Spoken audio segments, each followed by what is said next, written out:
তালার আমারই হচ্ছে পড়া কপাল। যখনই সিএস পেস খেলতে আসবো বিপরীত পক্ষে পড়বো হিরোইকের ম্যান আর আমার টিমের পড়বো বঞ্জারের ম্যান। থাকতে বলবে একসাথে, থাকবো আলাদা আলাদা। দেখো আমি কই ই করতেছি, আরেকটা ইনিমেও দেখতে পারতেছি না। বটেরা যে কই লুকায় রইছে। ওই যে দেখো দেখো দেখো, একটা শেষ, দুইটা শেষ বলতে না বলতেই। আচ্ছা আচ্ছা একটা আসি আর আমি আসি। ও দেখো দেখো এটাও শেষ। ওরে এলো ভাই, আমি কি এইস করতে পারবো নাকি? আবার এই দেখো দেখো আরো 3টা এসে পড়ছি। আমি কি এইস করতে পারবো?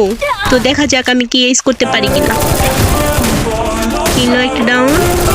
ওরে ওরে আরেকটা শট দিলে মরে যাবো।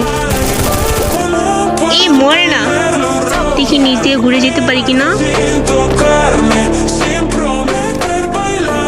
আরে ফোনে করতেছে। এই দেখো রিভাইভ করে এলো। এই